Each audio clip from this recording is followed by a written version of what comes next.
bien dans son job et on parle de la nuit de l'orientation. Alors vous l'avez peut-être vu circuler sur les réseaux sociaux, dans les médias, cette nuit de l'orientation. Alors, elle a eu lieu en novembre, mais il y a d'autres événements qui vont se poursuivre et on en parle avec Alain Di Crescenzo. Bonjour président de la CCI France. D'abord un petit mot, parce que c'est vrai que tout ça a été réformé. La CCI France, comment elle s'organise dans le dispositif CCI ? C'est la tête de réseau. C'est la tour de contrôle. C'est la tour de contrôle. Donc, c'est elle qui veille à la coordination de ce réseau de 121 chambres de commerce en France métropolitaine et dans les Drom. Et donc, concrètement, c'est elle qui contractualise, qui contracte avec l'État sur les plans d'action des chambres de commerce. Et puis après, c'est elle qui distribue l'argent aux chambres de région qui elles-mêmes vont irriguer les territoires. Voilà. L'argent, c'est ce qu'on appelle la taxe pour frais de chambre. Et sur l'année 2023 comme 2022, c'est 525 millions d'euros à partager avec les chambres de commerce. Pour accompagner les entrepreneurs, les créateurs d'entreprises, les entreprises, et pour donner envie aux jeunes, de se former, on va en parler, mais des jeunes aussi de découvrir des métiers, parce qu'en fait, souvent, c'est l'angoisse. On a 16 ans, on a 15 ans, on a 17 ans. On est face au monde du travail, on ne sait pas où aller. C'était ça l'esprit des nuits de l'orientation. Oui, c'est ça. Alors, d'ailleurs, j'ai fait la première quand j'étais président de la CCI de la Haute-Garonne, et on était très surpris parce qu'il y avait une queue de à peu près 200 mètres pour que les jeunes puissent rentrer avec leurs parents. Donc c'était assez extraordinaire. Génial. Le jeune ne sait pas.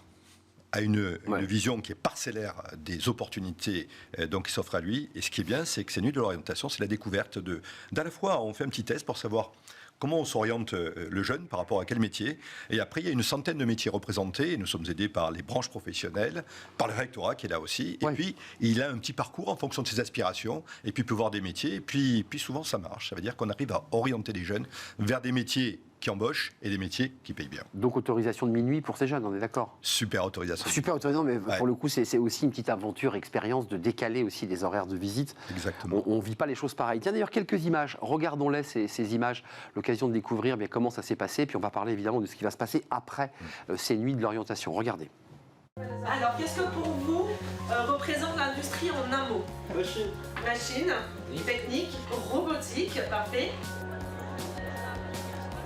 Au lycée, on n'est pas forcément très renseigné sur l'orientation et sur les débouchés qu'il y a après. C'est important de rencontrer des chefs d'entreprise. Eux, c'est leur métier, c'est ce qu'ils font au quotidien.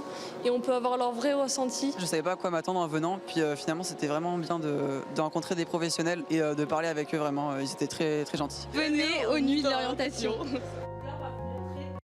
C'est génial, je leur dis parce qu'on voit bien l'environnement, c'est un peu décalé, c'est le soir, il fait nuit, on n'aborde pas les choses pareilles, on voit des jeunes qui parlent en B2B avec un patron, là, vraiment c'est intéressant pour lui et pour eux, puis on voit les expériences métaverses, parce qu'on voit que vous les avez expérimentées au casque. Ce qui est vraiment intéressant, c'est que concrètement ils appréhendent la rencontre avec un patron, il faut le développer. On entend quand même des jeunes de 17 ans, lycéennes, qui disent nous, on n'est pas orientés, il n'y a pas de structure dans les écoles, dans les lycées. Il y a un vrai sujet, et ça fait 25 ans que ça dure, ça. Ouais, et ça fait 10 ans qu'on a globalement créé les nuits de l'orientation, et on a un succès extraordinaire. C'est 40 000 jeunes qui viennent nous visiter. Donc ça, c'est les visites. On fait un peu de digital aussi. C'est 40 000 jeunes qui viennent nous visiter sur à peu près une trentaine de manifestations que nous faisons sur les territoires, au plus proche des besoins et surtout des bassins d'emploi. Ça veut dire que chaque bassin d'emploi, chaque chambre de commerce, en fonction des besoins, des métiers, etc., va introduire donc sa nuit de l'orientation, et au plus grand bonheur des jeunes et des parents. Parce que dans l'orientation, il y a beaucoup les parents aussi, puisqu'on a des jeunes gars, des jeunes lycéens. Donc c'est beaucoup les parents qui, des fois, ont des idées bien déterminées de ce que devraient faire leurs enfants. Et puis après, on arrive à parler à nos jeunes aussi pour les orienter. Non, mais c'est intéressant ce que vous dites. Des bons jobs. Les parents ont une influence majeure, qu'ils soient dans le tertiaire, vont les orienter dans le tertiaire, peut-être moins dans le secondaire et dans l'industriel. Et parfois, les enfants disent, mais ce métier m'intéresse. Non, tu vas pas faire ce métier. Là, ça tord le cou parfois aux idées reçues. Les parents repartent en disant, si c'est ça que tu as envie de faire, tu vas le faire. Ça, c'est important.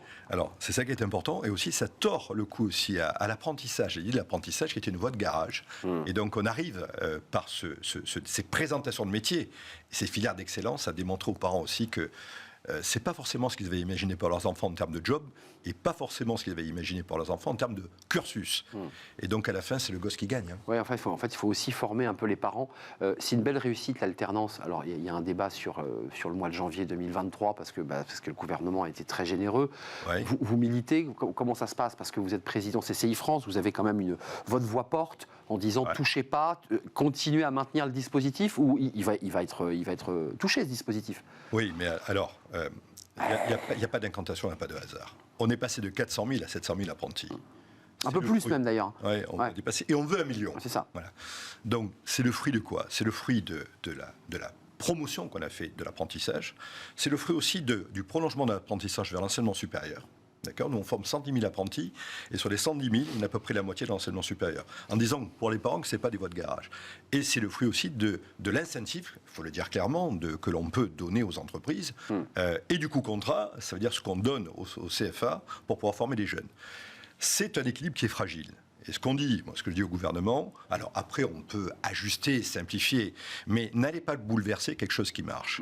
Et le risque qu'on a, c'est de retomber à 400 000 apprentis, et ça serait une catastrophe pour la France et pour nos entreprises. Oui, puis il y a un débat même par secteur, puisqu'on avait fait le débat sur ce plateau. Il y a des secteurs où il y a beaucoup plus d'investissement mécanique, des secteurs où il faut peut-être un peu moins être aidé parce que l'investissement n'est pas le même. Donc il y a vraiment un travail non pas de massification, mais peut-être d'individualisation et d'accompagnement.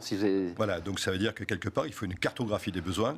Et surtout, il faut se poser la question. Chaque fois qu'on se pose la question d'un coût, d'accord, il faut regarder la contrepartie. Combien coûte un jeune aujourd'hui qui peut être désœuvré, qui n'a pas d'emploi, qui ne consomme pas, par rapport à 5 10 000 euros que coûte l'apprentissage en fonction de ce qu'on prend dans la et puis le coût social, évidemment, d'après. Avant de nous quitter, parce que je voulais qu'on en parle d'un mot quand même, parce qu'on est focus, quand on pense au CCI, sur les entreprises, mais on ne le dit jamais assez, vous accompagnez aussi des demandeurs d'emploi. Ça, c'est intéressant. Oui. Sur les 400 000 personnes que nous formons chaque année, par nos écoles, nos centres d'apprentissage, formation continue, et nos écoles de commerce et d'ingénieurs, il y a 27 000 demandeurs d'emploi. Alors là, on est vraiment dans les formations au métier. Ce sont généralement des formations qui sont assez longues, qui permettent, si vous voulez, de remettre à niveau quelqu'un vers un métier pour lequel il a des aspirations. Et on répond à des appels d'offres, généralement des régions, pour pouvoir faire en sorte que ces demandeurs d'emploi qui en ont envie puissent à nouveau accéder à un métier et à un job. 27 000 demandeurs d'emploi qui permettent de pouvoir ensuite accéder à un emploi concret et retrouver la dignité, parce que la situation de demandeur d'emploi est une situation évidemment toujours très, très complexe. Merci Alain Di Crescenzo d'être venu nous rendre visite, président CCI France. L'événement s'est passé en novembre, ça se poursuit j'imagine? Jusqu'au mois de mars. On est d'accord. Hein. Voilà, donc ça ne s'est pas arrêté en novembre. Voilà, mais on réfléchit à factoriser pour faire plus de com, plus d'impact. Peut-être qu'on aura un mois de l'orientation où on pourra focaliser toutes nos énergies là-dessus au niveau national sur ces nuits de l'orientation, entre autres. On n'a plus le temps de le dire, mais je sais que vous militez pour que les CCI et les représentants, vos équipes, aillent dans les établissements pour parler vraiment de l'entreprise. Ça a l'air d'être compliqué. Oui, parce que c'est dans les deux sens l'orientation. C'est aussi aller prêcher la bonne parole des métiers et de ce qu'est l'entrepreneuriat dans les écoles. Mais on va signer une convention avec le ministre de l'Éducation nationale, à la fois sur les nuits de l'orientation, aussi pour ces visites qu'on veut faire dans les écoles. On est volontaire, 4400 élus prêts à se déplacer dans les écoles, dans les lycées, pour expliquer comme il est beau d'entreprendre et comme nos métiers sont beaux aussi. Et qui sont des vrais chefs d'entreprise, les élus. Hein. Ce sont des patrons qui viennent concrètement passer du temps avec des jeunes. Il faut en profiter. Merci. Alain Di Crescenzo. Allez sur le site de la CCI France et de vos CCI, parce qu'il y a évidemment le programme des animations autour de ces nuits de l'orientation et de ces événements. Merci de nous avoir rendu visite. On fait du droit, évidemment, ça intéresse beaucoup les chefs d'entreprise et on accueille tout de suite notre invité pour Smart et Réglo.